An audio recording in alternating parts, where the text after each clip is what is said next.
보험료율 13%, 소득 대체율 43%를 제안했는데 민간이 거기에 대해서는 검토를 하겠다 이런 입장인 것 같습니다. 그전에도 저희들은 44%를 주장했던 것이기 때문에 44냐 43이냐 1% 차이다라고 이해하시면 감명하겠습니다.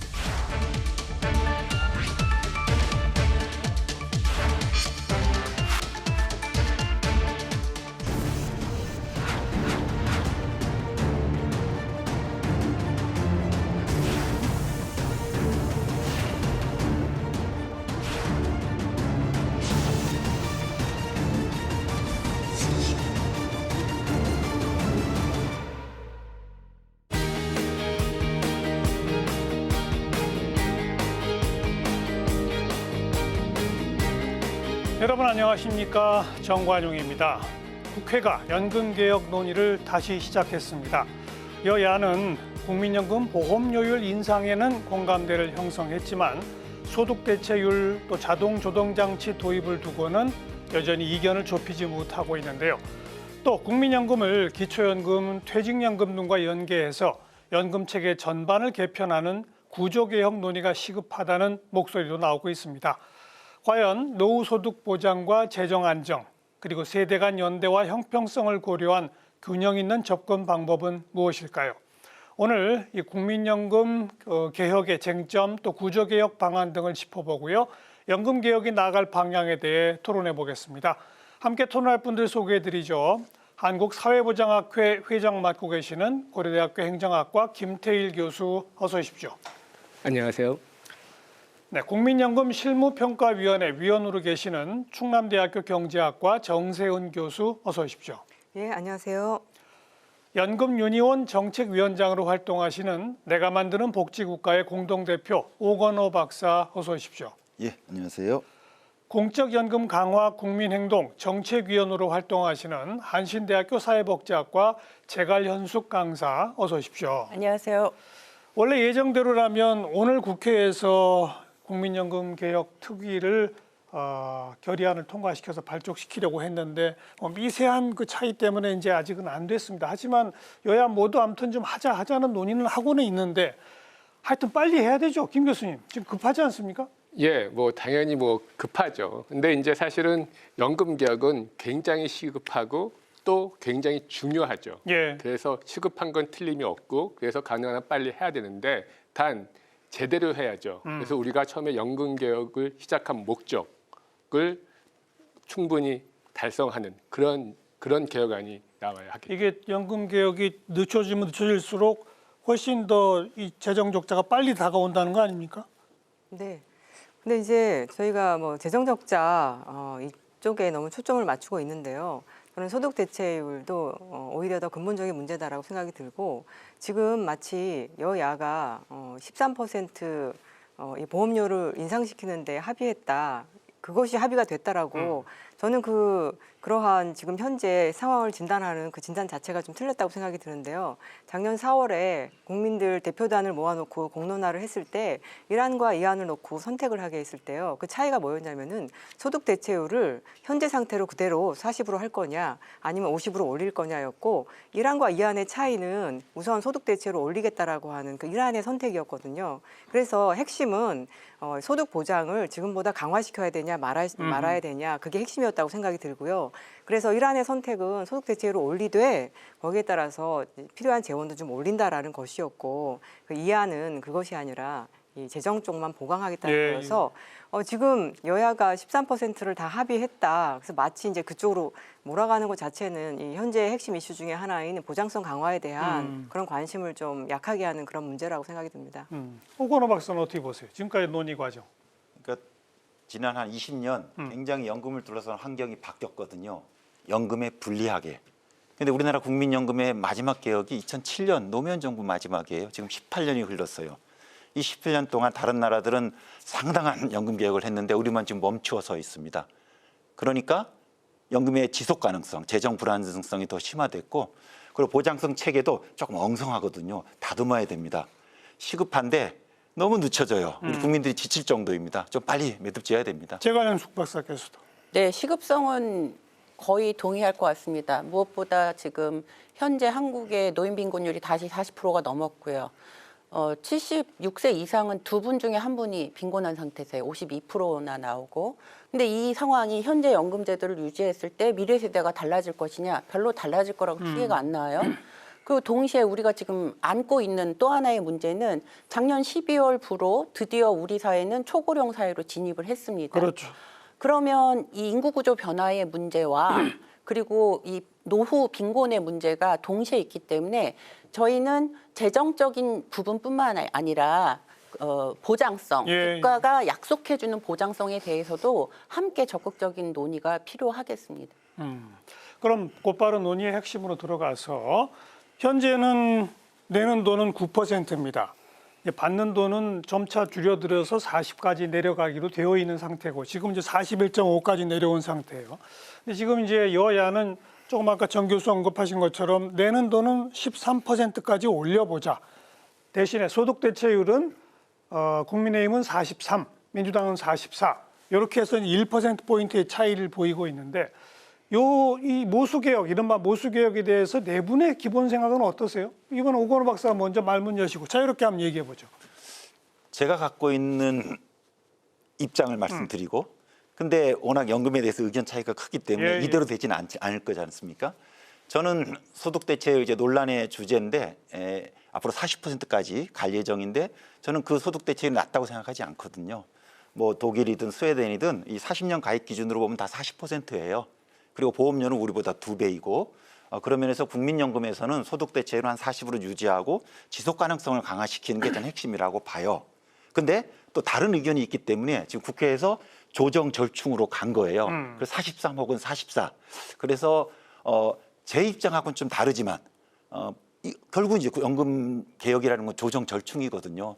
저는 그런 면에서 43, 44 어느 지점에서 좀 매듭 지어진다면 저는 사회적 합의 조정으로서는 저희가 수용할 수 있다고 내는 돈 봅니다. 13%. 내는 건 13%로 아까 뭐 좀 다르게 말씀해 주셨지만 뭐 제가 보기엔 정치권이 13%는 거의 합의하지 않았나 판단합니다. 본인도 거기에는 동의할 수가 예. 있고. 어떻게 보세요? 이제 아까 한국은 소득 대체율이 40%다. 그리고 40%면 충분할 것 같다. 어느 정도 최소한의 그 노후소득 보장은 될 것 같다라고 하는데 사실은 거기 그 40%는 이제 어떤 명목적인 거고요. 그 OECD의 기준이 한국적으로 항상 이게 논란이 좀 있는 부분이긴 한데요. 실제로 그게 40%냐라고 했을 때에는 계산을 다시 정확하게 데이터를 가지고 해보면은 40%가 아니고 31.2%다라고 저희는 다시 재계산을 한 것을 말씀을 드리고 예. 그래서 생각해 보면은 소득 대체율이 31.2%에 9%이고 그리고 OECD 같은 경우에는 42.3%인데 소득 대체율이 지금 현재 한 15% 정도 내고 있거든요. 그렇게 봤을 때에는 자꾸 한국 사회에서 국민연금이 내는 것에 비해서 많이 받아가고 있다 이런 얘기가 많은데 그거는 진짜 언제 한번 만나서 저희가 정확하게 같이 얘기해 볼 필요가 있는데 받는 거에 비해서 내는 게 적다 뭐 그런 얘기는 과거의 얘기라고 저는 좀 생각을 하고요. 그래서 저희가 이제 이렇게 저렇게 여러 가지 계산을 해봐도 만약에 최근에 한 계산에 따르면 1992년생이 이제 뭐 사망할 때까지 내고 받고 그렇게 하게 되면은 평균 수익률로 따지면 한 5.83%라고 하는데요. 지난 20년간 국민연금의 수익률이 그거보다는 훨씬 높았거든요. 6.27%. 그래서 지금 그러니까 이런 거랑 똑같아요. 과거에는 다 좋았다. 그렇지만 개혁이 여러 차례 되었고 그리고 98년 개혁이 되고 2008년 개혁이 되고 2008년 개혁이 돼서 20년 동안 아무것도 없었다고 하지만 2008년 개혁이 되고 그동안 20년 동안 계속해서 내려온 거거든요. 그러니까 사실은 개혁이 계속 되어 온 거예요. 근데 그것을 과거에는 개혁이 딱 한 차례 되고 그쳤는데 지난 20년 동안은 계속 내려오는 개혁이 되었거든요. 예. 그래서 말이 길었지만 지금 개혁은 많이 되었고 오히려 보장성 강화가 너무 줄어들었기 때문에 지금 더 이상 내는 것보다 많이 받는다라고 하는 거는 그거는 미래 세대에는 뭐 그런 건 아니다. 그럼 현재 왜 재정이 계속해서 어렵냐? 제가 봤을 때는 이 앞세대가 남긴 그 부분을 아직 처리하지 못하고 있는 거거든요. 그렇죠. 그래서 KDI에서 나왔던 최근에 이야기도 앞세대 것을 털어주자라는 거예요. 그래서 이제 저는 앞세대 것을 우리가 털어주면 이 뒷세대는 조금은 뭐 더 받을 수도 있지만 이건 조정 가능한 문제다라고 생각이 들고 오히려 이 뒷세대의 문제는 보장성이 너무 약한 것이다. 앞세대의 문제 털어주는 것을 자꾸 국민연금에 남겨두면은 이거는 민간연금보다 훨씬 국민연금이 불리한 거거든요. 그래서 어떤 몇 퍼센트까지? 그래서 저는 원래 50% 정도는 돼야 된다라는 것이 작년의 이야기였고요. 소득 대체율 50. 갑자기 이것을 민주당이 왜 44%를 얘기해서 여기에서부터 이렇게 출발하게 되었는지 작년에 공론화 과정에 참여했던 저로서는 이해하기 어렵다라는 말씀을 드립니다. 그러니까 내는 돈은 13 정도에 동의할 수 있고 대신에 소득 대체율이 50은 가야 한다. 네, 저는 그렇게 생각합니다. 또 다른 분들. 네. 예. 아까도 제가 처음 모두 말을 예. 했지만 우리가 연금 개혁에 처음 시작한 목적이 재정의 지속 가능성이 이제 없기 때문에 한 거잖아요. 근데 뭐 이거는 워낙에 이거는 거의 팩트로 알려진 건데 지금 상황에서 재정의 지속 가능성이 완전히 되려면은 보험료율이 한 뭐 15 혹은 16%는 적어도 돼야지 되거든요. 근데 사실은 13%도 정말 우리가 완전한 재정의 지속 가능성 확보에는 굉장히 낮은 거죠. 그렇지만 현실적으로 이제 9%에서 갑자기 10%는 절대 올릴 수가 없는 거고 사실 13만 해도 굉장히 이제 힘든 거기 때문에 저는 현실적으로 13%는 이제 오케이라고 보고요. 사실은 그 소득 대체율은 뭐 여러 가지 논란이 있지만 사실은 저는 소득 대체율을 현재보다 높이는 건 저 개인적으로는 반대였어요. 그건 왜냐하면은 사실은 물론 저는 노후소득 보장 강화 굉장히 중요하다고 생각하는데 소득 대체율을 올리는 거는 사실 뭐 누구나 다 알지만 노인 빈곤율 해소에 그다지 효과적인 것도 아니고 왜냐하면 정말 어려운 분들은 거의 뭐 국민연금에 아예 수급권도 없고 또 가입해도 거의 가입기간이 짧거든요. 그래서 사실은 노인 빈곤 해소에도 그다지 효과적이지 않고 그다음에 전반적으로 급여액을 올리는 데에도 훨씬 더 효과적인 방법이 있기 때문에 저는 개인적으로는 소득 대체를 올리는 걸 저는 뭐 찬성하지 않지만 아까 오 박사님 말씀하신 것처럼 이거는 결국 정치는 뭐 타협을 해야 되는 거기 때문에 그 정도에서 하는 거에 대해서는 저는 그냥 두 분 생각은 거의 비슷하시네요. 근데 오히려 내는 돈은 15, 16이 원래는 답이다. 그렇지만 현실적으로 그렇게까지 할 수 없으니까. 또 우리 재갈 박사님. 저희 계속 이렇게 논란이 됐던 얘기였어서 아마 이제 제가 어떤 얘기할 거라고 추측을 하실 것 같은데요. 저희가 사실은 국민연금 현재 평균 수급액이 65만 3천 원으로 발표가 됐습니다. 그리고 70% 이상 수급자 전체 중에 70% 이상이 60만 원 미만 받고 계세요. 그러면 아까 김 교수님께서는 국민연금 개혁의 목표를 재정의 지속 가능성 얘기만 하시는데 이 제도가 1988년부터 시작해서 오늘날까지 유지되고 있는데 아직도 이 수준이라는 거죠. 그럼 왜 이 수준이냐? 여러 가지 요인이 있겠지만 우선은 보장성 자체를 아까 오건호 박사님은 노무현 정부 때 개혁하고 여태껏 못했다. 맞아요. 근데 왜 그때 개혁한 이후에 이렇게 오랜 동안 못했느냐? 충격적인 급여 삭감을 20%로 한꺼번에 해버렸기 때문입니다. 그러니까 여력이 더 발생을 안 하는 거죠. 개혁할 수 있는 여력이. 그리고 그 과정 중에 계속 소득 대체율은 깎여왔었거든요. 근데 이 사실 자체를 그럼 어떤 식으로 한국에 아까 김태일 교수님께서는 빈곤층 문제는 다르게 해결하자. 그건 공공부조 제도가 있어요. 근데 대다수 우리가 공적연금이란 건 보편적 제도예요. 그럼 대다수 국민들이 노동하고 있는 대다수 국민들이 자기가 노동하는 기간 동안에 기여를 하고 그리고 은퇴를 하게 되면 적정까지는 지금 주장도 못해요 저희가. 가난하게 살지는 않아야 될 거 아닙니까? 근데 최근에 노인 패널 조사를 작년 말에 발표가 된 결과를 보면 노 최소 생활비가 136만 1천 원이에요. 근데 아까 말씀드린 것처럼 우리나라 국민연금 지금 딱 수준은 겨우 65만 원. 그러면 이 격차가 너무 크다는 거죠. 그러니까 정세 선생님께서 50% 얘기하신 거는 적어도 이 최소 노인들이 생활하실 수 있는 비용은 어떻게든 국민연금으로 맞추자. 그래야지 현재처럼 노인 빈곤 40% 이거 계속 갈 수는 없잖아요.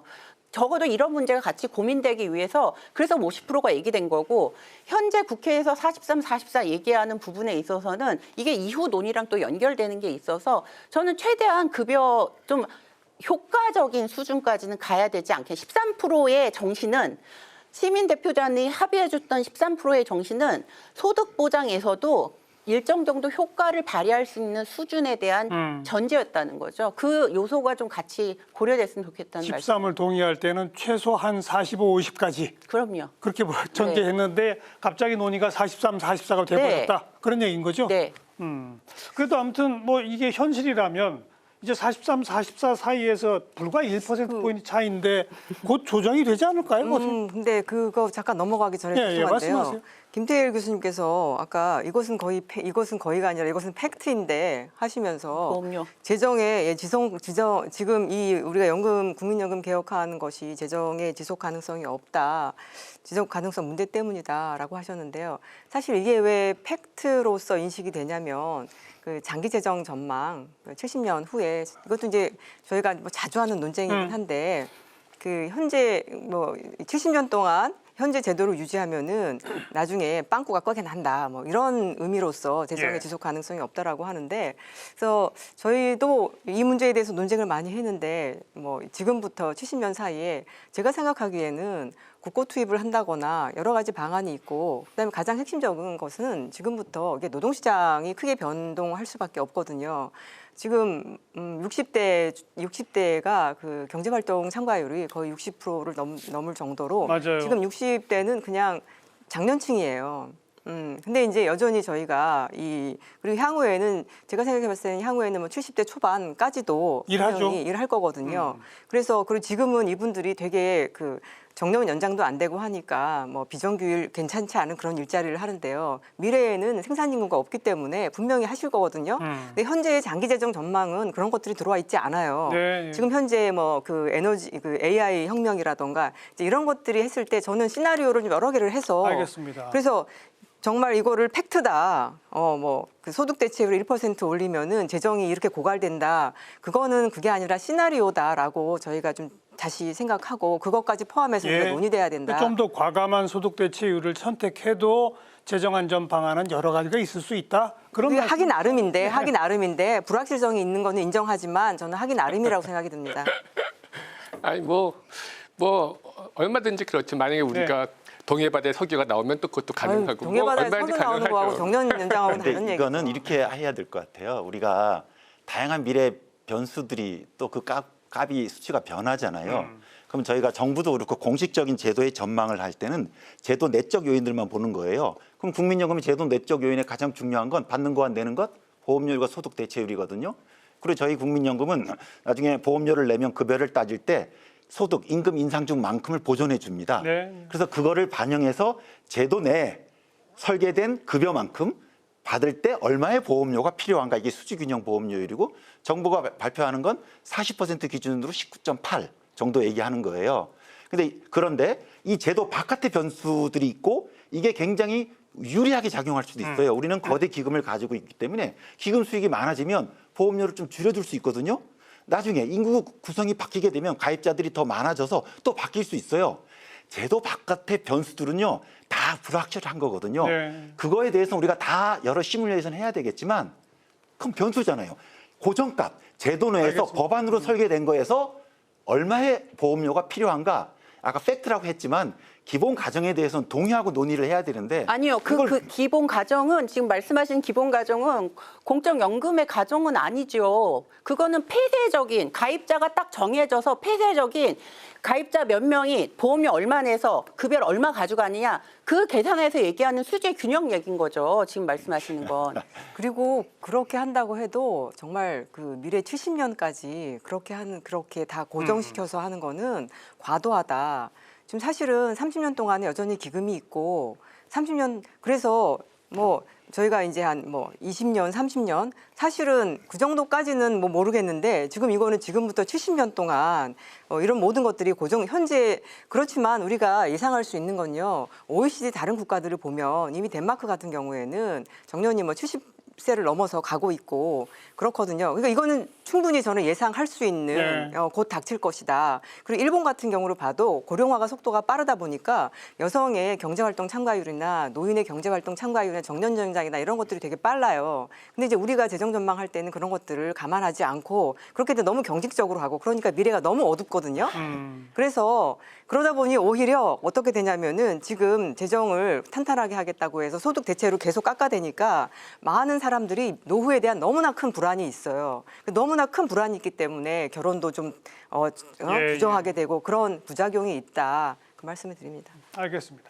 우리 이따가 또 자동 안정장치 얘기할 때 미래의 변화 얘기는 또다시 당장 할 거니까 그때 좀 다시 한번 논의하도록 하고 일단 13% 올리는 것까지는 네 분 다 의견은 비슷하신데 43, 44 사이에서의 그냥 뭐 어느 정도 절충하면 되겠다는 두 분과 이건 사실 좀 부족하다라는 두 분의 의견이 좀 이제 부딪히고 있는데요. 또 하나 여기서 매우 중요한 쟁점이 13%까지 올리는데 이걸 모든 국민한테 한꺼번에 같이 올릴 것이냐 아니면 뭐 몇 년에 1%씩 올릴 것이냐 그런데 이것을 세대 간의 차이를 두어서 좀 나이 든 세대는 빨리 올리고 젊은 세대는 천천히 올리고 하는 거를 이런 장치를 도입할 거냐 말 거냐도 매우 중요한 쟁점이거든요. 이거에 대해서는 어떻게 생각하세요? 필요하다고 보시는 분? 제가 저는- 그러면 이제 강한 찬성은 아닌데 적극적으로 검토할 필요가 있다는 측면에서 말씀을 드리면 이제 정부가 차등 보험료를 얘기했을 때 연령 차별이다. 굉장히 비판이 많았거든요. 근데 당연히 보험료율은 보통은 다 정률이고 연령대별로 똑같거든요. 굉장히 특이한 방식을 제안한 거예요. 왜 이런 특이한 방식을 제안할까? 현재 국민연금 내 연령, 세대 간의 급여와 기여의 혜택이 너무나도 특이하기 때문이에요. 옛날엔 소득 대책이 높았어요. 보험료는 계속 3에서 시작해서 9%고 그러니까 지금 오랫동안 국민연금에 가입하신 분들 예를 들면 지금 50대 그러면 20년, 30년 동안 국민연금 이력을 가지고 있는데 높은 소득 대체율, 낮은 보험료율. 지금 청년들 이제 막 들어왔어요. 예. 보험료율 13? 아마 보험료율 더 올라갈 가능성이 높아요. 그러다 보니까 동일한 제도 안에 어느 시점에 들어오고 나왔냐에 따라 제도의 수혜가 너무 다른 거예요. 특히 우리나라 국민연금은 그렇습니다. 그래서 이제 보험료를 올릴 때 13으로 올리더라도요. 지금 50대, 2차 베이비부머 거의 1,000만 명이 지금 있는데 55세면요. 한 5년 정도만 13% 올리는 거예요. 나머지 20대, 30대 친구들은 훨씬 오래. 그래서 대단히 이례적인 제도지만 국민연금 안에 세대 간의 그런 불형평이 있으니 그걸 개선한다는 취지예요. 저는 이런 그 제안의 취지를 조금 더 전향적으로 검토를 해야 되는데 이걸 막바로 차별이다 하게 되면 논의 진전이 참 어렵죠. 어떻게 보세요? 이게 사실은 정부가 독단적으로 제안한 방식이었어요. 이런 방식은 논의돼 본 적이 한 번도 없습니다. 작년에 아까 말씀드린 것처럼 4월에 시민대표단이 2달의 수기 과정을 거쳐서 의견이 정리가 됐고 그 정리된 의견 갖고 여야가 합의하지 못했어요. 합의하지 않았죠. 여당이 합의하지 않았습니다. 그리고 한동안 침묵을 했고 정부가 갑자기 복지부가 9월에 아주 상관없는 안을 내와요. 복지부가 귀담아 들은 건 13% 보험료만 귀담아 듣고 난데없이 한 번도 논의되지 않았던 연령별 차별적인 차등적인 예, 예. 보험료하고 자동 삭감 장치 이 두 가지를 가지고 나왔는데 저는 이런 식으로 정해진 어떤 정책이 있거나 정해진 답이 있다면 왜 시민들하고 합의를 했어? 왜 시민들하고 얘기를 했지? 그 생각이 들어요.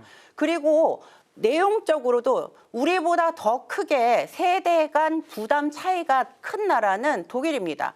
우리는 적립금이라도 갖고 있죠. 독일은 완전 부가 방식이에요. 적립을 해놓지 않아요. 예. 그래서 거의 20%에 가까운 보험료를 내고 있거든요. 매년 줄 때마다 나가는 돈만큼 걷는 거죠. 그렇죠. 예. 그렇죠. 그런데 그런 식으로 따지면 독일 청년들은 어떻게 이걸 그런 논의가 있질 않았어요. 오히려 독일에서는. 왜 없었느냐? 연금 자체는 사회적 통합, 사회적 합의가 너무 중요하기 때문에 어떻게든 묶어서 엮어서 가야 되는데 우리는 정부가 먼저 이 얘기를 해요. 그리고 작년에 그리고 나서 복지부가 뭐 하고 다녔냐면요. 대학만 다녔습니다. 대학만 다니면서 일단 맨 먼저 올릴 대상은 50대 이상이었는데 50대 이상은 보지도 않고 20대 대학만 다니면서 이게 얼마나 좋은 제도인지를 설명하고 다니고 실제로 청년들의 부담을 덜어주기 위해서 우리는 이런 노력을 했다는 예. 식으로까지 얘기를 하는 거죠. 예. 그러면 같이 사회가 통합해서 가야 되는 상황에서 세대 간 이런 식으로 갈등 내는 요인을 정부가 먼저 제안하는 이 안이 얘기되는 게 바람직한가 상당히 저는 우려스럽습니다. 또 다른 분. 뭐 저는 이거에 대해서는 뭐 해도 좋고 안 해도 좋고 이게 크게 뭐 대세 시장이 있다는 건 아니라 생각이 드는데요. 사실은 그러니까 뭐 정부도 약간의 뭐 약간 고육체 뭐 어쩔 수 없어서 이제 약간의 그 좀 청년 세대를 좀 약간 위로 뭔가 조금 더 배려? 배려라는 차원에서 한 거죠. 근데 사실상 그거 조금 한다고 그게 얼마나 큰 배려가 되겠어요. 사실 정말 진정한 배려가 되려면은 지속 가능성을 확보해서 나중에 청년들한테 큰 부담을 안 주고 그 청년들이 나중에 안심하고 수급할 수 있게 그런 장치, 그런 개혁을 하는 게 정말 청년층에 대한 배려죠. 저는 그 오건호 박사님께서 뭐 어떤 시점에 국민연금에 들어왔느냐에 따라서 뭐 내고 받는 거 뭐 이런 것이 달라지는 것이 형평성이 어긋난다. 미래 세대가 조금 더 많이 내게 되는 것이 더 불리하다 이렇게 말씀하셨는데요. 그거는 사회 한 사회가 그 유지되는 어떤 원칙하고는 좀 다르다라고 생각이 들고 그렇게 얘기한다면은 그 국민연금 초기에 가입하셨던 분들은 되게 조건이 좋았거든요. 그럼요. 그러면 그 이후 지금 뭐 저희 뭐 베이비 부모 세대들이 보기에는 이게 불평등한 거예요. 그렇죠. 그런 점이 있고요. 그다음에 또 하나 우리가 세대 간의 형평성 이런 거 얘기할 때 국민연금 너무 이렇게 제도 내에서만 얘기하는 건 바람직하지 않습니다. 그래서 한국 경제가 지금으로부터 계속해서 경제 성장률이 줄어들고 있지만요. 계속해서 그래도 마이너스까지는 떨어지지 않아요. 인구가 줄어드는데 마이너스 떨어지지 않는다라고 하는 것은 미래 세대의 1인당 GDP는 훨씬 많아지거든요. 이건 뭐냐면은 미래 세대가 훨씬 부담 능력이 있다는 거예요. 그렇기 때문에 현재의 우리와 미래 세대 간에 그 경제력 격차가 있습니다. 그래서 그들이 이렇게 평균적으로 그는 양극화가 있지만 평균적으로 그 물려받는 그 기본이 다르기 때문에요. 그래서 보십시오. 그 민간연금도 때에 따라서 그 수익률이 다르고 경제 상황에 따라 수익률이 다 다르거든요. 그럼 내가 민간연금 10년 전에 들었을 때는 수익률이 5%인데 지금 3%면 이게 얼마나 불합리하냐. 이건 말이 안 되는 겁니다. 특히 이제 한 나라 경제가 한꺼번에 유지되는 것이 바로 이제 국민연금하고 직결되기 때문에 이것에서 형평성을 얘기할 때 이걸 너무 제도 안으로만 자꾸 이렇게 꾸겨 넣어서 하게 되면은 국민연금을 저는 그래서 나중에 구조개혁이라고 하는 것이 앞으로는 국민연금을 좀 큰 틀에서 개혁해야 된다는 말씀을 드리고요. 또 하나는 이게 이렇게 차등 지급하게 되면 안 좋은 것이 뭐냐면은 사람들이 그 미래 세대의 뭐 불합리함 이런 것만 생각을 하고 지금 40, 50대가 가지고 있는 어려움을 얘기하지 않아요. 40, 50대 전체가 좋은 것이 아니고요. 40, 50대가 인구가 많다 보니 좋은 사람들이 많이 보여서 그렇지 사실은 양극화가 심하고 그 국민연금에 아직 가입하지 못하신 분들이 많습니다. 그래서 이분들을 들여와야 되거든요. 국민연금이 여전히 가입자가 늘어야 되는 과제 앞에 있는 거예요. 근데 갑자기 40, 50대 분들한테 더 많은 그 보험료를 내라고 하자. 그럼 국민연금 가입 어렵습니다. 그러면은 어떻게 되냐면은 국민연금이 아직도 지금 안착이 안 된 상태거든요. 그러면 국민연금이 매력도가 떨어지고 가입이 안 된다. 그럼 향후에 결국 나라는 공적연금을 기초연금으로만 유지해야 되거든요. 지금 우리가 얘기하고 있지 않은 정부가 얘기하고 있지 않은 것 중에 하나는 국민연금의 재정 불안전성만 얘기하지만 기초연금은 훨씬 더 심각해요. 그래서 저는 이거 기초연금에 대해서 지금 정말 향후에 이 제도를 계속해서 유지하고 그 돈을 어떻게 마련할 것인지 얘기를 하지 않으면서 국민연금을 이렇게 망가뜨린다면은 미래 공적연금을 도대체 무엇으로 보장할 거냐 이런 질문을 제기하고 그렇기 때문에 차등연금, 차등보험료율이 돌아오게 되면은 이거는 국민연금 개혁이 아니라 국민연금을 아예 가입자를 내쫓는 일이고 그렇기 때문에 이제 그냥 각자 도생하자 이렇게 갈 수도 있는 일이라고 생각이 듭니다. 기초연금 얘기도 이따가 다시 또 본격적으로 논의할 때 말씀하세요. 그러니까 이 논점을요 그렇게 하시면 진짜 아무 답도 못 찾아져요. 차등보험료에 어떤 적극적인 취지의 해석이 가능해요.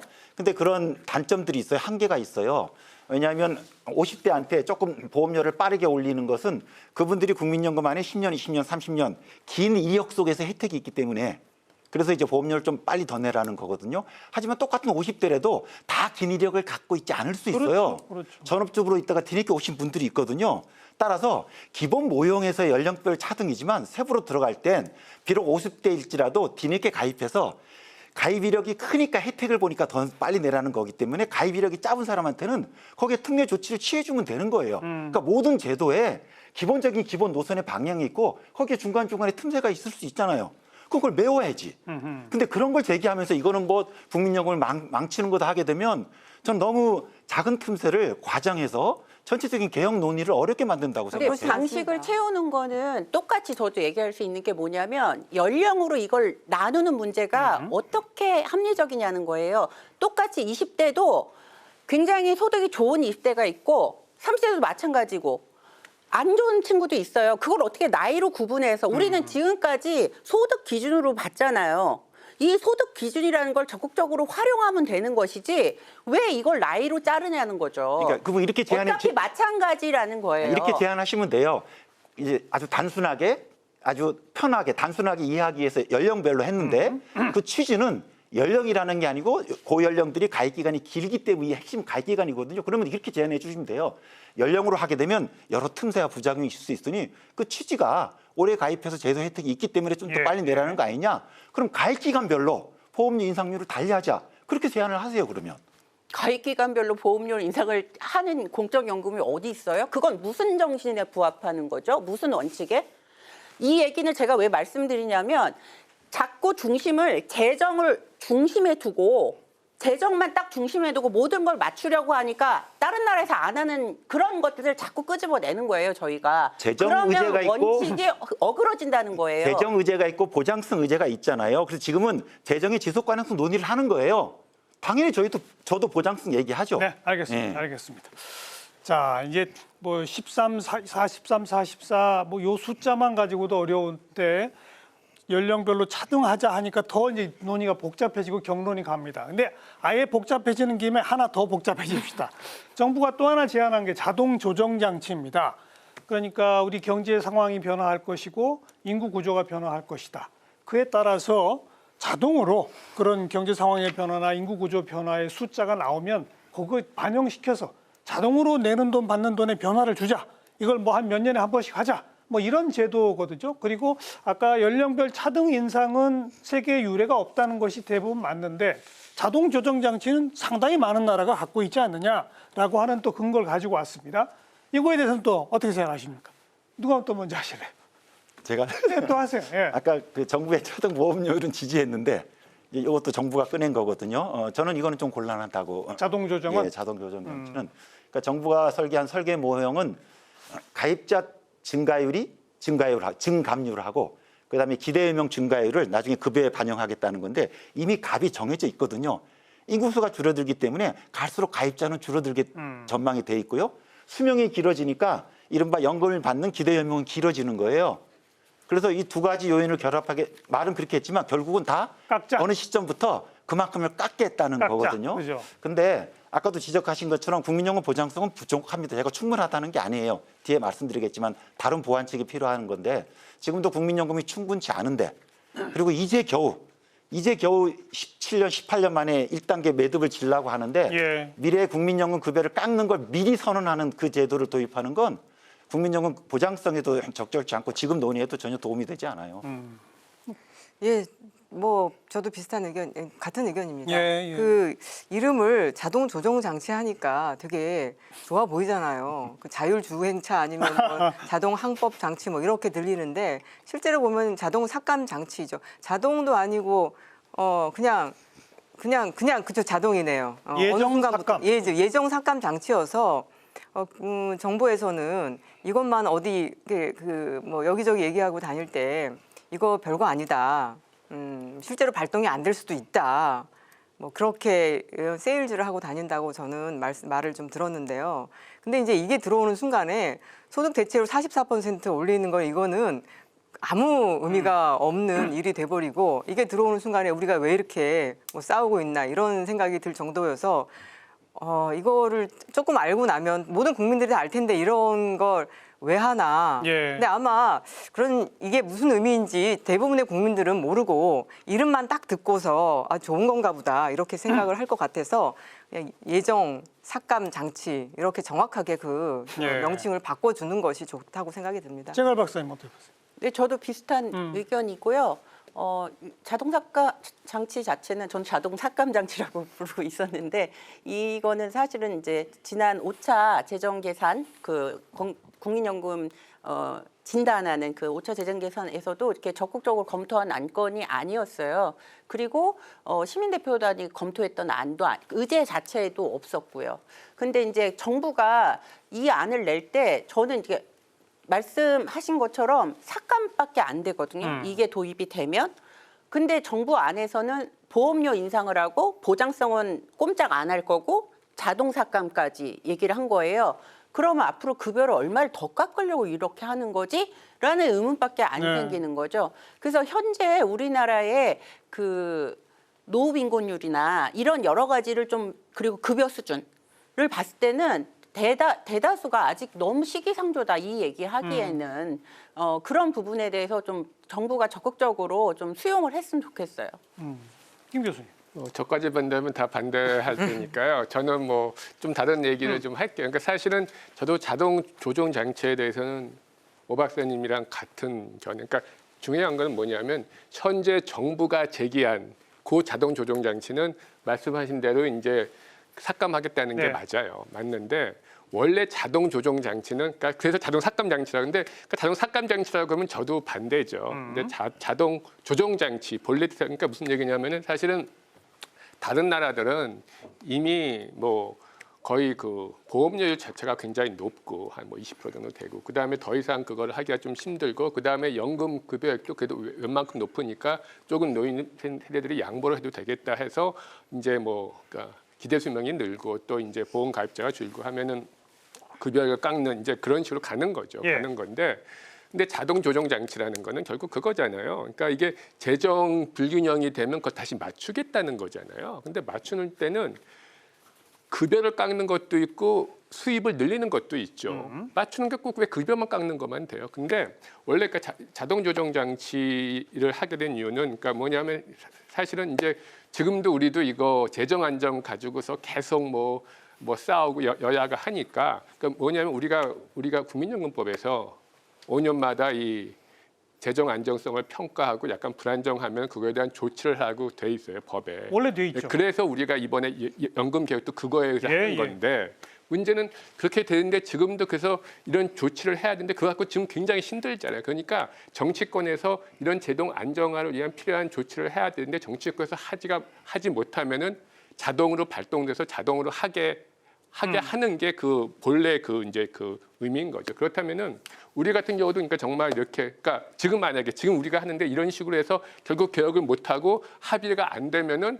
정 안 되면은 자동으로라도 강제라도 이제 하게 그런 식의 이제 의미를 갖는다고 하면은 그래서 첫 번째 자동 조정 장치는 원칙은 일단은 정치적으로 혹은 정부에서 그렇게 합의를 통해서 개혁을 하는 게 맞고 그렇지만 정 못했을 때 그렇다고 손 놓고 있을 수는 없으니까 그거를 하는 거예요. 그래서 그거는 일단 그러니까 너희가 이걸 하기 전에 해라라는 이제 그런 게 있고요. 두 번째는 저는 자동 조정 장치를 우리가 도입하더라도 저는 급여만 깎는 걸 할 리는 없다고 생각해요. 그래서 예를 들어서 우리가 정말 이런 뭐 인구 구조가 바뀌고 그래서 100 정도의 부담을 추가로 해야 한다면은 예를 들어서 반반할 수 있죠. 반은 수급자가 급이 조금 더 그 양보를 하고 반은 그 가입자가 보험료를 좀 더 내고 그런 식으로 해서 뭐 부담을 반반할 수 있고 그거는 정치적으로 합의를 할 수 있죠. 저는 그래서 자동 장치를 도입하려고 하면은 지금 정부가 그 제안한 거는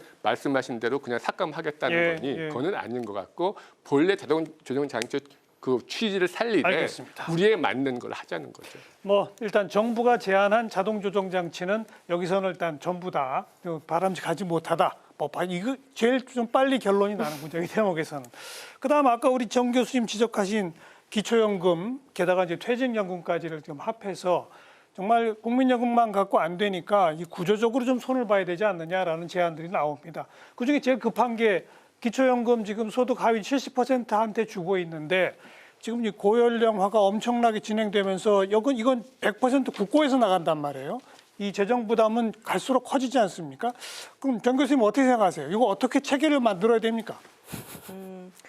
지금 현재는 너무 기준 없이 70%라고 하는 게 원래 기준이 좀 없는 거죠. 맨 처음에 도입했을 때는 워낙 아직 국민연금이 덜 발전해 있고 그리고 빈곤율이 이제 심하고 여러 워낙 가지로 높아서. 이제 그렇지만 이게 장기적으로는 유지하기는 어려운 그런 제도이고 그리고 그래서 저는 어떻게 생각하냐면은 근데 아까 아까도 말씀드렸듯이 기초연금하고 국민연금은 차이가 있다. 기초연금은 100% 재정으로 되고 국민연금은 그래도 보험료가 있고 그래서 가입자가 낸 돈이죠. 그렇기 때문에 국민연금 그러니까 서로 이렇게 조화롭게 만들어야 되는데 만약에 이거를 국민연금을 지금보다 보장성을 더 좋게 한다라고 한다면은 이쪽에 아니 이제 기초연금을 보장성을 훨씬 좋게 한다라고 하면 어떤 일이 발생할 수 있냐면은 국민연금에서 제일 밑에 있는 아직 아까 말씀하셨듯이 되게 받는 양이 작거든요. 그러다 보니까 나는 꼬박꼬박 나의 책임을 다했는데 내가 실제로 받는 거는 기초연금보다 작을 수 있다. 이런 것 때문에 이 국민연금에 대한 지지도가 떨어질 수가 있어요. 그렇죠. 이제 그렇게 이제 사태가 이제 그렇게 되다 보면은 오히려 기초연금이 감당해야 될 부분이 점점 늘어나게 되고 그러면 오히려 이것은 장기적으로 봤을 때 재정적으로 좀 불안정하다. 그래서 기초연금이 제 역할을 다하려면은 조금 더 많이 줘야 되는데 그러려면은 조금 줄여서 정말 어려운 사람한테 집중하려고 해야 되고 그러려면은 저는 국민연금이 아까 말한 대로 약간 어느 정도 올라와서 보장성이. 국민연금으로 정말 대부분의 사람들이 알겠어요. 다들 보장성이 강화. 이게 사실은 우리가 지금 모수개혁이라고 하는 것이 국민연금에 뭐 보험료하고 소득 대체율만 해서 이게 구조개혁이 아니라고 하는데 구조개혁하고 연결돼 있는 거죠. 물론이죠. 국민연금 예. 강화하는 것이 향후에 기초연금을 조금 더 충분하게 이 소수에게 이렇게 몰아줄 수 있는 그런 구조가 될 수 있다는 얘기입니다. 그러니까 그 전제로 보장성 강화를 전제로 그럼 기초연금 수급자를 몇 프로까지 줄일 수 있을까요? 그거는 우리가 이제 거기서 퍼센트를 얘기할 수 있다기보다 얼만큼을 주느냐에 따른 거죠. 거기 연동해서? 그렇죠. 국민연금이 이만큼 올라와 있으면 거기에 맞춰서. 그래서 아무튼 70은 과도하니 좀 줄이는 방향 쪽으로 그런 쪽이죠, 방향은. 그렇죠. 알겠습니다. 예. 어떻게 보세요? 그러니까 이 기초연금이 중요한 이유가 우리가 보통 보장성 강화파, 뭐 재정 안정파 이렇게 나누는데요. 이 구도는 뭐냐면 국민연금만 가지고 나누기 때문이에요. 근데 이미 우리가 기초연금이라는 제도가 있거든요. 아까 노무현 정부에서 국민연금 소득 대체율을 20% 팍 깎았죠. 그 깎은 이유는요. 그러면서 또 하나의 연금 제도인 기초연금을 도입해서 그걸 상쇄시키는 거거든요. 그래서 국민연금의 하나의 체계를 국민과 기초의 이원 체계로 바꾼 거예요. 왜? 국민연금만으로는 여러 가지 대응하기가 어렵거든요. 아까 국민연금 평균액이 62만 원 작다 그랬어요. 많지 않아요. 그리고 또 노인 빈곤을 말씀하셨어요. 심각해요. 그런데요, 국민연금은 노동시장의 지위와 연동되어 있기 때문에 국민연금에서 아래에 계신 분들은요, 국민연금 액도 많지 않아요. 소득 대체로 올려도 인상액이 5만 원, 7만 원밖에 되기 어려워요.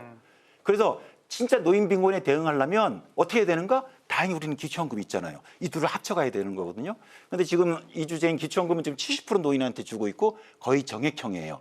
그래서 지금도 물론 큰 도움은 되고 있습니다만은 이 노인 빈곤에 맞춤형으로 대응하는 데 있어서는 예산 대비 효율성은 전 낮다고 봐요. 그래서 대상은 조금 줄이고 북유럽 같은 경우는 모든 노인한테 주다가 한 30% 40% 주는데 우리는 상대적으로 국민연금이 중간계층한테 좀 부족하기 때문에 저는 한 70%를 아주 긴 호흡에서 한 절반 정도의 노인까지는 대상은 줄이되 금액은 좀 획기적으로 올리는 그래서 이걸 기초연금을 최저보장소득이라고 부르는데 기초연금을 최저보장소득으로 전환하는 논의가 필요하고 아마 이번 연금개혁에서 모수개혁을 이루고 구조개혁을 한다면 이 기초연금의 급여구조개혁 이게 저는 아주 중심의 자리를 잡아야 된다고 생각합니다. 또 어떻게 네, 뭐 같은 의견입니다. 비슷한 의견이시고 우리 재갈 박사님. 기초연금이 그러니까 지금 이중으로 이렇게 됐다라고 얘기를 하시는데 그게 실제로 이제 그렇다면 저희가 기초노령연금 2008년도에 이렇게 시작할 때 40%였던 게 박근혜 정부 때 다 주겠다고 약속했다가 70%로 된 거잖아요. 그러니까 확장은 돼 왔어요. 확장은 돼 왔지만 사실은 국민연금과의 관계성 자체가 되게 모호하거든요, 지금. 그러니까 이게 다 주는 것도 아니고 그리고 쉽게 얘기하면 아파트 한 채 있으신 어르신들은 못 받아요. 현금 소득이 없더라도. 그러면 실제로 상위 30%가 무슨 소득 보장이 되어 있는 거냐? 사실 그렇지 않다는 거거든요. 그러니까 형평성 논란이 이 안에서도 있을 수 있고 이름을 기초연금으로 들여왔는데 실제로는 받으시는 노인과 받지 못하는 노인이 있어서 노인분들 사이에서는 사실은 복지 제도에 대한 경험이 차이가 커요. 그래서 이게 또 이제 연대의 방식으로 안 가는 거죠. 어떻게 보면. 그래서 사실은 이게 원래 제도의 취지대로 저는 그러니까 앞에서 말씀하신 것처럼 중심되는 제도가 만약에 예. 국민연금이라면 연동을 해서 이 두 가지를 해서 어느 정도까지 우리가 보장이 된다. 이 선이 맞춰진다면 조정 가능할 수 있다고 봐요. 근데 이 선을 맞추는 그 제도에 대한 논의가 아직 없습니다. 그래서 이제 사회자 선생님께서는 계속 이제 몇 프로 이렇게 얘기하시지만 몇 프로라고 얘기할 수 있는 수준의 논의까지도 아직 아직은 아니다. 안 돼 있다. 그래서 정확하게 우리가 노후소득보장 제도를 중심으로 뭘 두고 할 거고 그럼에도 불구하고 부족한 제도들은 어떤 식으로 보완해 갈지에 대한 합의가 새롭게 돼야 되는 시점에 있는 건 맞습니다. 물론 지금부터 논의를 이제 더 해야죠. 더 해야 되는데 아무튼 국민연금과 기초연금이 함께 작동하도록 하는 시스템인 것만은 맞지 않습니까? 그죠? 작동은 되고 있죠. 그러니까 예. 그걸 이제 더 연계성을 강화시켜서 국민연금 보장성이 어느 정도 될 때 기초연금을 어떻게 하자. 이 논의가 이제 아직 무르익지 않았다는 얘기인 것이고 여기다 하나 더 보태면 퇴직연금도 강화하자는 얘기가 나오거든요. 그건 어떻게 생각하세요? 퇴직연금은 사실은 가입자 규모와 그리고 가입을 유지하는 규모가 아직 대표성이 이렇게 확보되지가 않았어요. 네, 네. 그러니까 그래서 적극적으로 퇴직연금을 더 가입하도록 유도하자. 뭐 정부가 세제 혜택도 예. 주고 근데 앞전에서 지금 국민연금이 불안정 노동층에 있는 노동자들에게 사실은 액수가 적다 이렇게 얘기를 하셨는데 제도 자체는 유리하게 제도가 설계돼 있어요. 더 많이 재분배되도록 가게끔 제도가 돼 있는데 문제는 노동시장 안에서 이분들이 예를 들면 플랫폼 노동자라든가 그리고 그 노동자성을 인정받지 못하신 특수고용 노동자분들 예, 같은 경우 지역가입자로 가입 유지를 쭉 하셔야 되는데 이게 소득이 이제 왔다 갔다 하시니까 쭉 못 하시잖아요.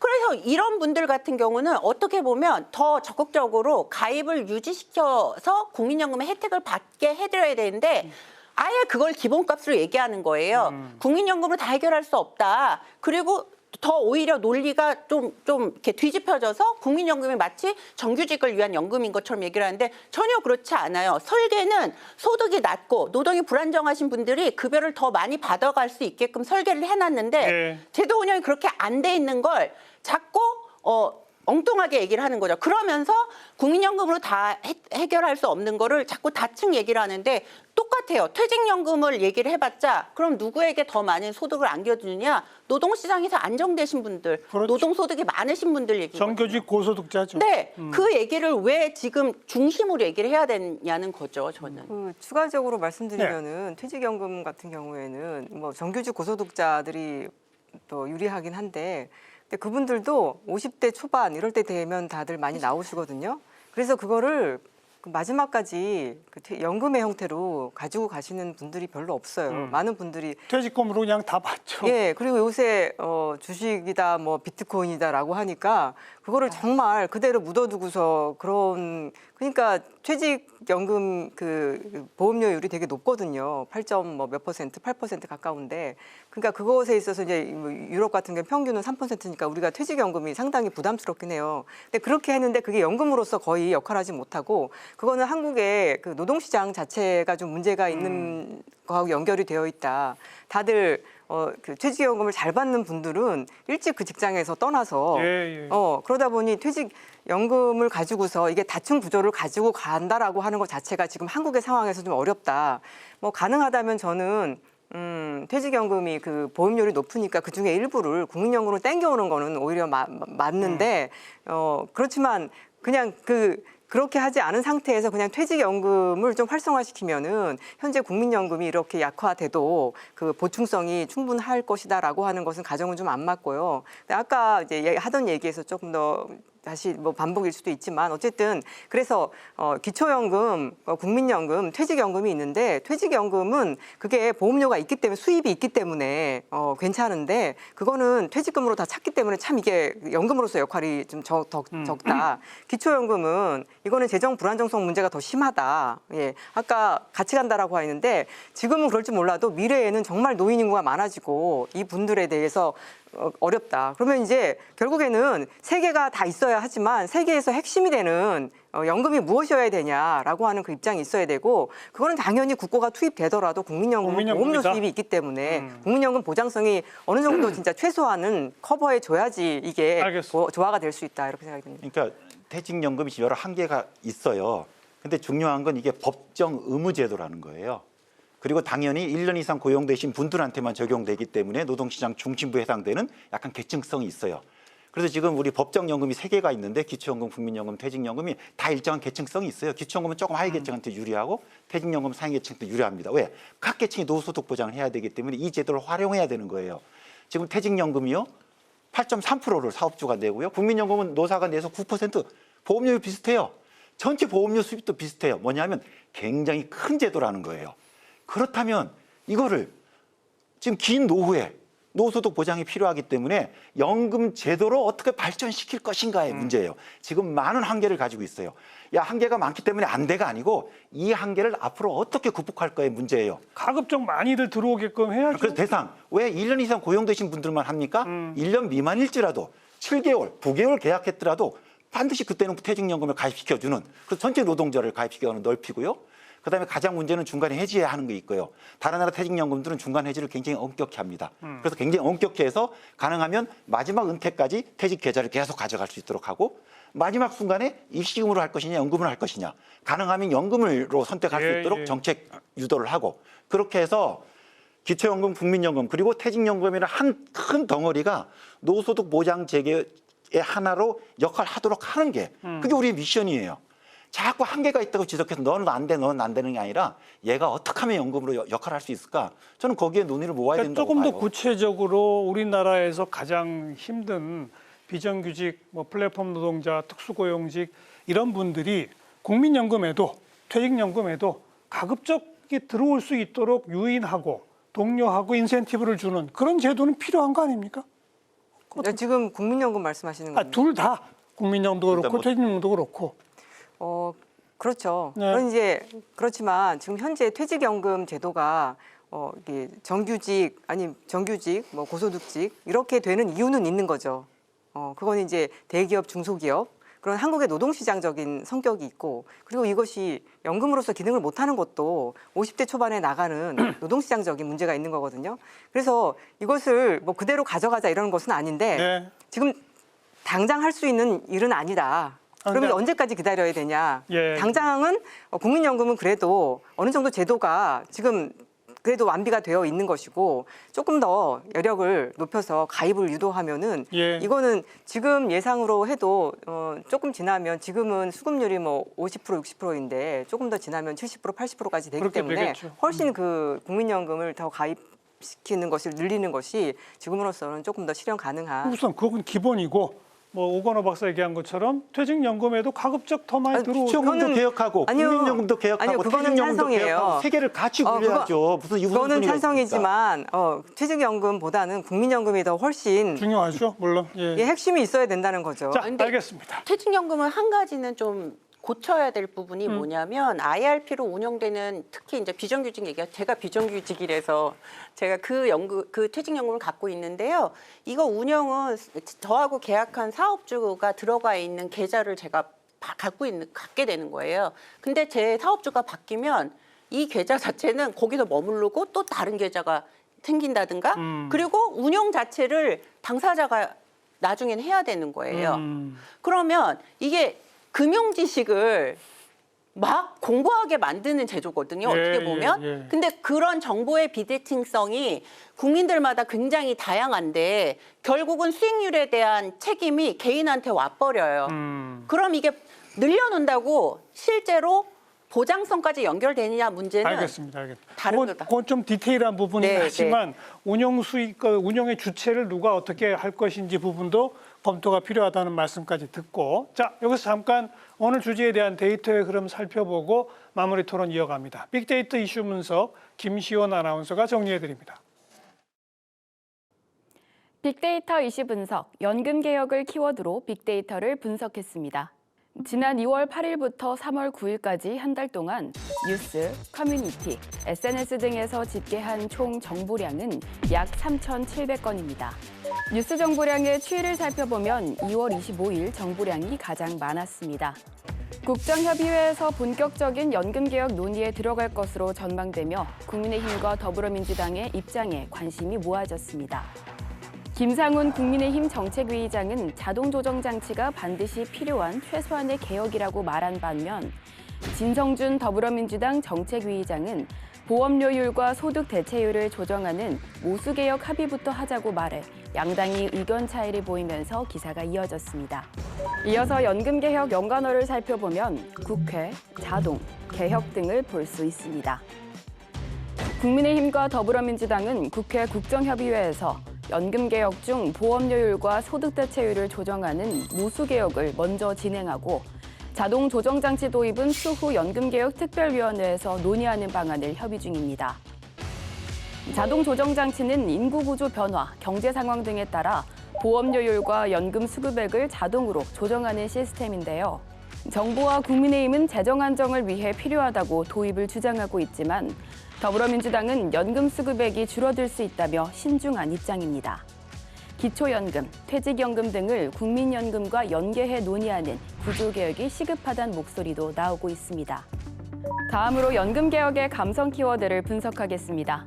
긍정감성어 가능하다를 볼 수 있습니다. 연금기금은 현재 지급구조로는 2056년에 소진이 예상되는데요. 정부는 보험료율을 13%로 소득 대체율을 42%로 올리면 기금 고갈 시점을 16년 늦출 수 있고 여기에 2036년부터 자동조정 장치를 도입하면 32년 늦추는 것이 가능할 것으로 분석했습니다. 지금까지 연금개혁을 키워드로 알아본 빅데이터였습니다. 네, 오늘 내는 돈, 받는 돈, 모수개혁부터 시작해서 자동조정장치, 연령별 차등 인상, 또 기초연금, 또 여러 가지 다 논의를 했습니다만 혹시 빼놓은 게 있습니까? 우리가 언급하지 않은 게 있나요? 김 교수님? 시간이 부족해. 그 지금 마지막 발언인가요? 아니요. 그냥 빼놓은 게 있다고 생각하시면 말씀해 보세요. 아니요. 빼놓지는 않았는데 더 중요한 일 진짜 깊이 못 들어갔죠. 퇴직연금도 그렇고 기초 그런데 그렇죠. 변죽만 올리고 중요한 걸 못하는 건 있죠. 오 박사님은요? 예. 아까 연관돼 있는 건데 저는 이렇게 논의할 때 국민연금만으로 고착된 시야를 넓어서야 돼요. 제가 아까 처음에 우리나라 국민연금 소득 대체율 40%가 국민연금 제도로는 적절한 수준이라고 평가를 했어요. 근데 바로 반박을 하셨어요. 국민연금 갖고 충분하겠습니까? 충분하지 않아요. 하지만 국민연금이라는 단일 제도에서는 40%를 커버해주면 자기 역할을 하는 거다. 왜? 옆에 두 친구가 있기 때문이거든요. 기초연금과 퇴직연금이라는 의무제도가 있는 거예요. 이런 새연금 체계에서 보장성을 설계해야 되는 겁니다. 당연히 국민연금이 핵심 제도예요. 그거 동의합니다. 그래서 우리가 국민연금 중심으로 전체 연금 체계를 짜는 건 맞지만 국민연금만으로 보장성을 설명하거나 그 얘기는 아까 하셨죠. 아니 그래서 아까 그 보장성 논의에서 자꾸 혼란이 생기는 이유가 그래서 시야를 좀 다층으로 넓혀서 얘기해야 될 필요가 있고 이번에 모수개혁이 되더라도 저는 다음 구조개혁이 훨씬 더 중요한 논의가 될 거라고 중요하죠. 봅니다. 최강 박사님 빼놓은 게 있어요? 그러니까 다층이 실제로 풍부하게 이렇게 힘을 주는 거라면 좋겠죠. 근데 부족하다라는 관점으로 말씀드리는 거고요. 그러니까 관두고 미래를 보지 말고 이런 얘기가 아니에요. 지금은 굉장히 부족하다라는 말씀드리고 오늘 논의에서 빠진 아주 중요한 게 뭡니까? 국고 부조금에 대한 얘기가 사실은 그 시민대표단에 되게 높은 지지를 받았어요. 그리고 그 당시 시민대표단들이 어떤 제안을 하셨냐면 우리 지금 아까 나왔던 불안정 노동청에 계신 분들의 그 가입 유지 어려운 점에 공감을 많이 하셨고 그 문제를 해결하기 위해서 저희 지금 지역가입자에 대한 지원들을 가장 오래 한 게 농어촌에 대한 지원이 있었고요. 2022년부터는 이제 지역가입자에게 아주 적은 지원을 다시 이제 보험료를 내다가 또 좀 어려워지셔서 조금 못 내시다가 다시 내시기 시작하신 분들에게 조금 지원을 최대 45,000원밖에 못 해드리고 있지만 그만큼 있어요. 근데 지금 이 불안정 노동층에 있으신 분들이 이놈의 노동자성 때문에 지역가입자로 돼 있으시면서 사실은 계속 유지가 어려우실 경우에 그러면 사용주 책임을 묻게 하는 법을 어떻게 빨리 하든가 아니면 그게 되기 전에 정부가 자원 투입을 하면 되는 거죠. 국고보조로. 그렇죠. 참고로 말씀드리면 아까 김태일 교수님께서 다른 나라 자동 조정 장치 하기 전에 국고 투입도 하고 보험료도 올리고 이런 절차가 있었다고 예, 얘기하셨잖아요. 그 실제로 국고 지원 규모가 독일 같은 경우도 27%나 돼요. 전체 재정 중에서. 그리고 자동 조정 장치를 하는 많은 국가들이 적어도 10% 이상에서 많을 경우에는 35%까지 하고 있습니다. 네. 그런데 우리나라 정부는 자동 조정 장치 얘기만 하고 국고를 어떻게 할지 알겠습니다. 한마디도 안 하고 있다는 거죠. 왜 초고령 사회의 문제에 대해서 국가는 손을 놓고 있냐는 거예요. 다른 부분보다도 특히 지금 이제 이른바 사각지대 그분들에 대해서는 정부가 마치 고용주처럼 반씩 내준다. 이런 제도는 상당히 좀 솔깃한 네, 제도가 되죠. 그러한 논의들이 있었고 네. 그런 얘기를 들었는데 복지부가 왜 그런 얘기에 대해서는 알겠어요. 응답을 안 하고 다른 얘기만 하는지 정 교수님 어우, 혹시 또 답답합니다. 빼놓은 게 있나요?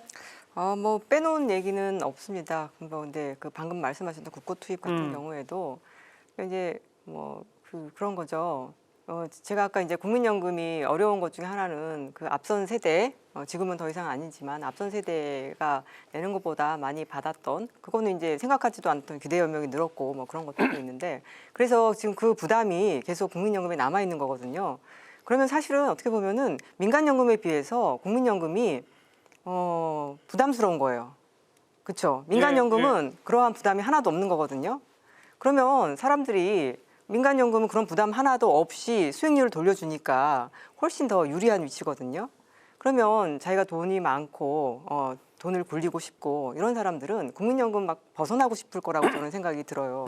그래서 국민연금을 일단 사람들이 지지하고 많이 들게 하려면은 어떤 혜택이 느껴져야 되는 거거든요. 네. 그렇다고 한다면 국민연금으로 어느 정도는 해야 되고 아까 오건호 선생님이 말씀하신 저는 충돌이 된다고 생각해요. 그 기초연금 같은 경우에 나중에는 소수에게 30% 40%의 인구에게 좀 많이 주는 것으로 설계하자라고 해놓고 그렇지만 많은 사람들이 마치 기초연금하고 국민연금을 다 받아서 어떤 기초연금만으로 안 되니까 국민연금만으로 안 되니까 기초연금을 같이 가야 합니다. 그렇게 했거든요.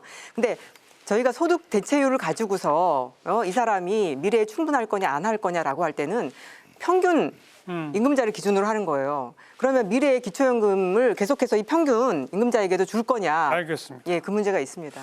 자, 그런데 이제 아무튼 지금 국회에서도 일단 그 내는 돈 받는 돈 모수 개혁부터 처리하고 나머지 여러 가지 복잡한 얘기는 국민연금 개혁 특위에서 앞으로 논의하자라고 일단 뒤로 밀어놨는데 사실 뒤로 밀어놓은 과제도 굉장히 중요한 과제라서 속도를 빨리 당겨야 되거든요. 그러자면 모수 개혁이라도 빨리 종지부를 찍어야 되는데 조만간 될 것 같습니까? 안 될 것 같습니까? 분위기가 어때요? 워낙 국민들의 시선이 따가워서 하지 않을까 기대합니다. 글쎄요. 해야죠. 예. 게다가 지금 차이도 딱 1%니까 일단 거긴 도장을 찍을 가능성이 크다고 보이죠? 어떠세요? 글쎄 그거야 제가 그쪽 전문은 아니니까 그건 예측은 못하겠지만 중요한 거는 당연히 긴급해요. 그렇지만 아까도 중요해요. 근데 제가 제일 걱정하는 거는 모수 개혁만 하고 그걸로 끝. 구조 개혁은 논의만 하고 안 한다. 모수 개혁은 정말 전체 개혁의 반도 안 되는 거예요. 예, 알겠습니다. 근데 왕왕 그렇게 되죠. 그런데 그러면 정말 우리가 그러니까 특위 만들어서 앞으로 논의하자 해놓고 또 부지하 세월이 될 이런 거 많이 정말 있었죠. 재정 안정성도 그렇고 사실 노후도 보장 강화도 그렇고요. 아무튼 정말 속도를 좀 내주기를 그냥 단지 그 숫자만 도장 찍는 거 말고 구조개혁 논의까지도 속도를 내주기를 정말 바랍니다. 마지막 발언 우리 재갈현숙 박사부터 한 30초 정도 짧게 한 말씀씩 하시죠. 네. 네, 지금 우리 사회가 굉장히 어려운 상황에 있는데요, 정치적으로. 사실 연금제도 자체도 민주주의에 굉장히 중요합니다. 최근에 오늘 우리가 논의했던 그 자동 안정화 장치도 사실은 논의에 없다가 작년 말에 복지부가 정부가 일방적으로 제안을 했고 과거의 논의 흐름, 이 연금 개혁 안에서의 논의의 흐름을 쫓아오지 않았던 최상목 대행이 갑자기 저희는 많이 내고 많이 받자를 선택을 했는데 적게 내고 많이 받자라는 프레임을 전환시켜 버렸어요. 대행이. 대통령이 아닌 대행이 그렇게 했다는 거죠. 제가 이 말씀 드리는 건 정부도, 정부 여당도 제발 자기들끼리 정해놓은 답만 가지고 합의하려고 하면 안 됩니다. 분명히 가입자들이 굉장히 오랜 시간 논의했던 것도 있고 연금 특위에서 논의했던 것도 있습니다. 제발 존중하시고 이번에 사회자님께서 43, 44 되겠냐 얘기하셨지만 저는 각자 지금 정부 여당과 그리고 정부가 그냥 정해놓은 답만 쥐고 있는 상태라면 우린 그 어떤 합의도 이뤄낼 수 없고요. 이런 민주주의에서 가입자들이 이 제도에 대한 어떤 신뢰는 갖기 어렵습니다. 제발 가입자와 시민들을 존중해 주시기 바랍니다. 오 박사님. 모수개혁이 마무리되는데 모수개혁의 보장성의 43, 44 소득 대체율만 얘기하거든요. 언론에서 이게 지금 잘 안 보이는데 보장성은요 소득 대체율에 자기 가입 기간을 곱하거든요. 그래서 가입 기간이 충분치 않은 사람들을 지원하는 연금 크레딧, 출산 크레딧, 도시 가입자들의 보험료 지원 이거 모수개혁이 굉장히 중요한 겁니다. 이번에 합의할 때 이것도 같이 포함시켜서 알겠습니다. 여야가 해야 됩니다. 정세현 교수님. 방금 말씀하셨듯이 국민연금이 이제 사각지대에 있는 분들 다 이제 가입시켜야 하는 문제가 있는데요. 그러니까 이제 이게 복지제도라는 거죠. 민간연금하고 다르다. 자꾸 민간연금하고 비슷하게 생각을 하고 내는 만큼 받아가야 한다.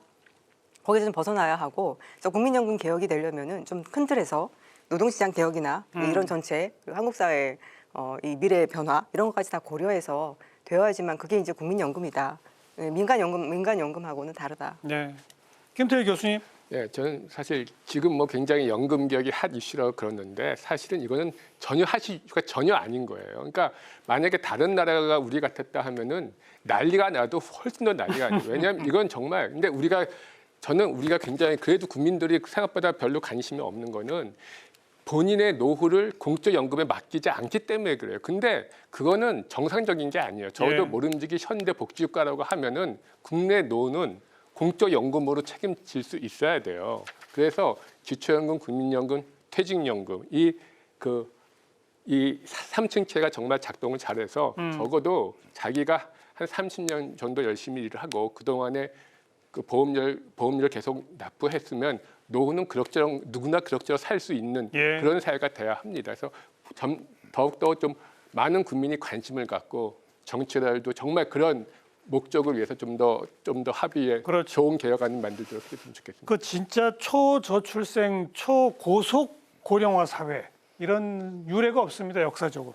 이런 급변하는 이 속일수록 연금제도에 대한 접근은 진짜 중요하죠. 제발 속도를 내서 모수개혁 빨리 마무리 짓고 나머지 구조개혁도 그냥 차일피일 하지 말고요. 1년, 2년 안에는 결론을 내리는 그런 실력을 보여주길 기대해 보겠습니다. 네 분 늦은 시간까지 수고하셨습니다. 고맙습니다. 수고하셨습니다. 다음 시간 또 뵙죠. 안녕히 계세요.